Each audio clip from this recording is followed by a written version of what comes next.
Olá, boa noite. O Jornal da Guará está no ar. Veja o que é destaque na edição desta quinta-feira, 10 de novembro. Polícia desarticula a quadrilha de assaltantes a bancos no interior do estado. Um deles foi preso ao prestar queixa por roubo de sua motocicleta. Governo do estado faz entrega de novas viaturas policiais para reforçar segurança no Maranhão. O Natal chegou e com ele os empregos temporários também. Saiba como o setor pode sair aquecido. E você vai ver ainda como o Ministério Público está à caça de gestores públicos em débito com a lei. Agora, no Jornal da Guará. Em final de mandato, prefeitos enrolados com débitos, com ausência de prestações de contas e irregularidades, não chegou exatamente a ser novidade para os maranhenses. O histórico é extenso, mas alguns insistem em recorrer em erros dos mais diversos. No comecinho dessa semana, o prefeito de Governador Edson Lobão, Evandro Viana, já foi citado aqui mesmo no Jornal da Guará por ter nomeado parentes para cargos públicos. Você deve se lembrar disso. Ontem, ele foi citado novamente por não ter apresentado as prestações de contas que podem suspender o repasse de verbas da saúde para o município. E hoje, mais uma citação do Ministério Público Estadual, dessa vez porque não tem repassado os repasses determinados pela Constituição para a Câmara de Vereadores. Aniele Pimentel, boa noite para você. Não há implicância com o prefeito não, né? Mas está difícil para ele, né? Tá difícil, Pascoal. Boa noite a você e a todos. O prefeito estaria atrasando esses repasses e quando manda em valor menor do que o estabelecido. As denúncias foram feitas pelos próprios vereadores, claro, legislando em causa própria.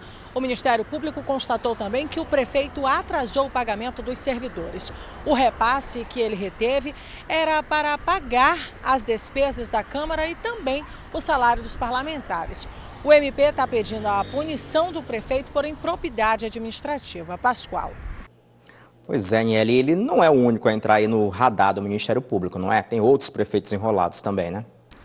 Não foi. Também foram citados o ex-prefeito de Cajapió, Francisco Xavier Neto, por omissão na prestação de contas quando ele foi prefeito em 2004 para a construção de casas populares. O MP está pedindo a perda dos poderes políticos dele.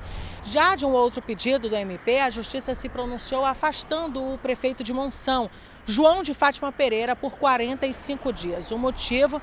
Atraso no salário dos servidores da cidade. Por conta disso, a Justiça acabou bloqueando 50% dos recursos do Fundo de Participação dos Municípios da cidade. Nós, insistentemente, procuramos os gestores para se pronunciarem sobre esses episódios. Mas na Prefeitura, ninguém atendeu às nossas ligações. Eu volto com você, Pascoal, e até amanhã. Muito obrigado, Aniele. Boa noite para você. Até amanhã. Bom, nós vimos aí muitos gestores atrasando salários, não pagando quem deveriam, não transferindo as verbas. É uma realidade muito complicada que vai muito além, né, dessa situação econômica, vai mais pela displicência dos gestores públicos que costumam abusar nos gastos. No Rio de Janeiro, por exemplo, a crise está provocando um pedido de socorro do Estado ao governo federal para pagar o 13º salário dos funcionários e os próprios salários do mês. A saúde financeira dos estados em todo o país nesse período de crise está sendo questionada. Aqui no Maranhão, a pauta dificuldade econômica, claro, também está presente, mas o governador Flávio Dino explicou como pretende pagar o funcionalismo 13º com o contingente dos recursos atuais. Vamos ouvir. Nós temos muita fé em dias melhores para o Brasil, ou seja, que em 2017 a economia brasileira volte a crescer. Isso é algo vital para os estados e para os municípios. No caso do Norte e Nordeste, isso é determinante, na medida em que praticamente metade dos recursos públicos que nós dispomos são oriundos de transferências constitucionais obrigatórias do governo federal. Nós tivemos uma queda bastante acentuada, só o Maranhão perdeu, desde que eu assumi o governo, em razão da crise econômica e da recessão, 1 bilhão e 200 milhões de reais. Nós estamos governando com 1 bilhão e 200 milhões de reais a menos em relação àquilo que nós receberíamos se não tivesse ocorrido a crise. Assim foi, nós estamos com a expectativa de que, em razão das tentativas que estão sendo feitas, nós tenhamos resultados econômicos melhores no país. No caso do Maranhão, vamos continuar a mesma atitude, pé no chão, muita seriedade, muita transparência, busca de eficiência nos gastos e sinceridade. O que a gente pode fazer, a gente faz. O que a gente não pode, a gente diz que não pode fazer. Não adianta fazer demagogia. quem fez demagogia no passado está pagando a conta agora, porque a conta um dia aparece. E é por isso que nós vamos continuar a governar desse mesmo modo. É isso, né, governador Flávio Dino, em entrevista concedida ao repórter Guilherme Lima. O Ministério Público pediu à Justiça que determine a perda dos bens dos ex-secretários de Fazenda Cláudio Trenchão e Aquio Valente, adquiridos com o produto do desvio de recursos públicos nas operações ilegais executadas na Secretaria de Fazenda do Estado.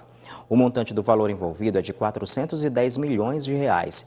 E o Ministério Público pede também que a Justiça arbitre um valor de reparação dos danos causados pelas infrações.